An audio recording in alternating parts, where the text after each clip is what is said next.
Dear student, welcome to the Max Academy. तो आज हम लोग देखने जा रहे हैं लेक्चर नंबर 18, जिसका नाम है बायस variance trade off.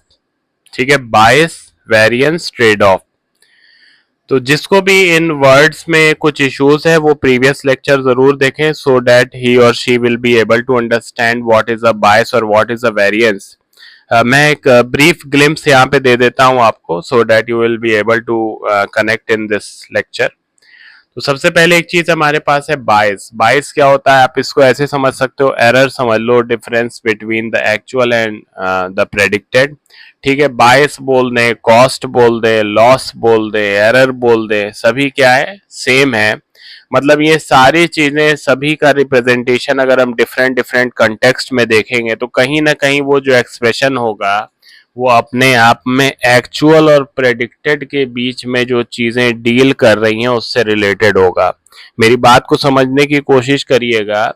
If I am saying that all are the same, it means that all are being dealing with the actual and the predicted values। ठीक है, अब क्या होती हैं एक्चुअल और प्रेडिक्टेड वैल्यूज, उसके लिए आप basic videos of the machine learning देखें। शुरू के लेक्चर्स में आपको समझ में आएंगे, आप प्लेलिस्ट के शुरू के लेक्चर्स इसके लिए देख सकते हैं। The next thing over here which we are seeing is a variance.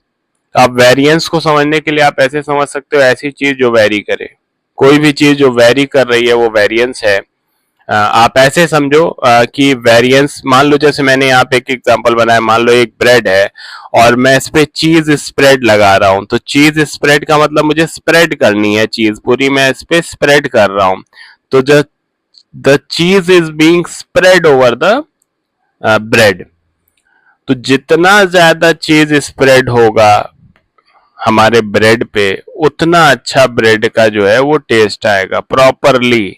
जितना भी हम चीज को स्प्रेड कर सकते हैं, इन द सेम वे जितना डेटा स्प्रेड होगा हमारा, जितना डेटा स्प्रेड होगा उतना ही जो वेरिएंस होगा हमारा वो क्या होगा, हाई होगा। ठीक है, मैं ये नहीं कह रहा हूं कि हाई वेरिएंस अच्छा है या बुरा है, इसकी बात नहीं कर रहा हूं। मैं ये कह रहा हूं कि जितने भी ज्यादा हमारे डेटा स्प्रेड होंगे, एक दूसरे से दूर दूर होंगे जितने ज्यादा, उतना ही हमारा वेरिएंस क्या होगा, हाई होगा। ठीक है, समझ में आ गई बात।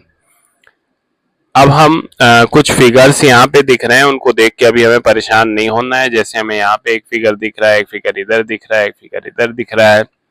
ठीक है, some question marks are also there. जब भी मैं आपको ये वीडियो ये यहाँ पे कंप्लीट होगी, you will be able to answer this all. ठीक है, so moving on to the next slide.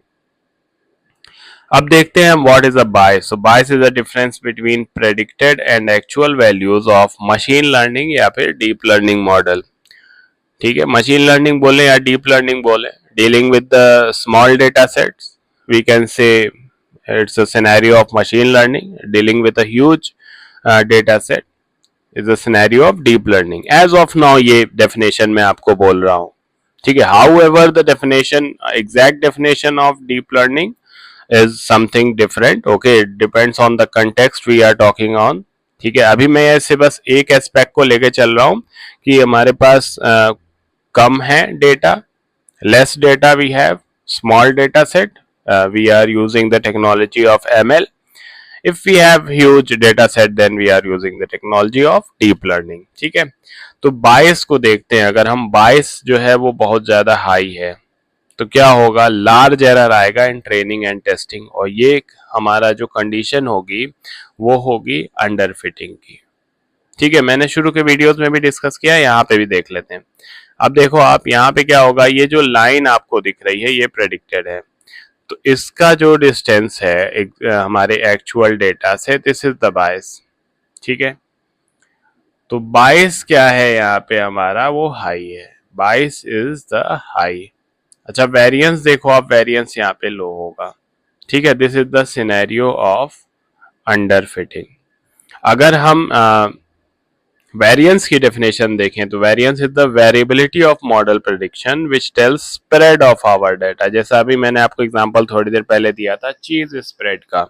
ठीक है, तो आप यहाँ देखो, मान लो ये हमारे एक्चुअल डेटा पॉइंट्स हैं, ये एक दूसरे से थोड़ा दूर दूर है, स्प्रेड हैं, तो यहाँ पे वेरिएंस क्या हो जा रहा, हाई हो जा रहा, वेरिएंस हो जा रहा हाई और बायस यहाँ पे हो जा रहा लो। ठीक है, तो वेरिएंस हाई, सीधे वेरिएंस हाई होने की वजह से ये कौन सा सिनेरियो हो गया, हमारा ओवरफिटिंग का केस हो गया। तो ये जो ऊपर एग्जांपल हम देख रहे हैं जहां पे हमें मॉडल चाहिए था कॉम्प्लेक्स लेकिन बना क्या दिया, सिंपल। यहाँ मॉडल चाहिए था सिंपल, बना क्या दिया, complex.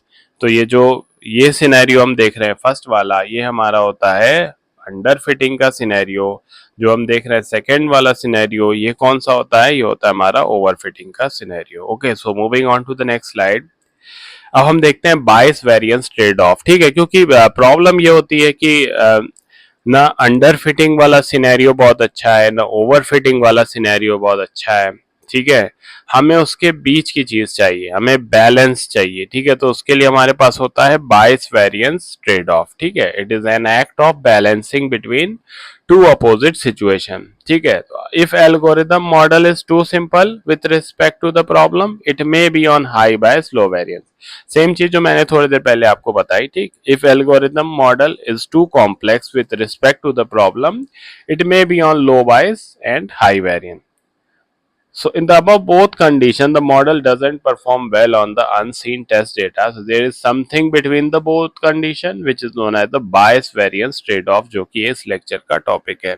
So moving on to the next slide, हम देखते हैं यहाँ पे जैसे जो हम स्ट्रेट लाइन बना दे रहे थे और अंडर फिटिंग का सिनेरियो आ जा रहा था, अगर हम परफेक्ट ट्रेड ऑफ करें तो क्या होगा, इस तरह का कर्व आएगा. ठीक है, क्वाड्रेटिक कर्व आएगा. ठीक है, an algorithm or model cannot be more complex and less complex at the same time. For the graph below, you are seeing that the perfect trade-off will look like this. Okay, so we have one diagram over here to see. ठीक है, तो ये diagram हमारा model complexity versus error का है. तो आप देखो, हाई वेरिएंस को दिखाने के लिए हमने ये दिखाया है रेड. यहाँ पे इस पॉइंट पे सबसे ज्यादा क्या होगा, हाई वेरिएंस होगा, और इस पॉइंट पे सबसे ज्यादा क्या होगा, हाई बायस होगा. जब यहाँ पे हाई बायस होगा, it will be the condition of under fitting. जब यहाँ पे हाई वेरिएंस होगा, it will be the condition of over fitting. तो हमें क्या चाहिए, इसके बीच की चीज चाहिए. इस पॉइंट पे हमारे वेरिएंस और बायस क्या होंगे, सबसे मिनिमम होंगे.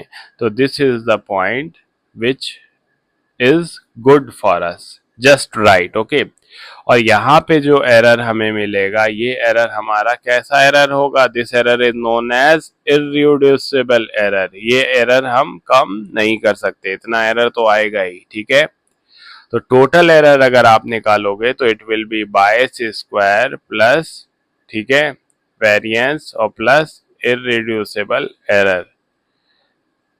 अब मुझे बताना कि जो मैंने अभी आपको टोटल एरर बताया है वो सही बताया या नहीं बताया है, और सही बताया है तो उसको एक्सप्लेन जरूर करना वन लाइनर में या फिर टू लाइनर में. ठीक है, सो क्या हो जाएगा, ये हमारा एरर का पैटर्न हो जाएगा.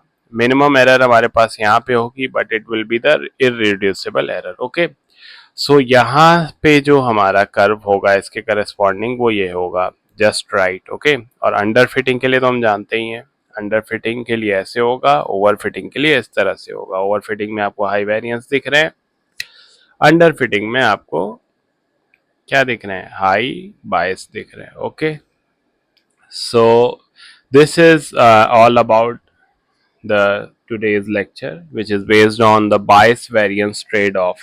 So stay tuned to the Max Academy and see you in the next lecture. Okay, thank you.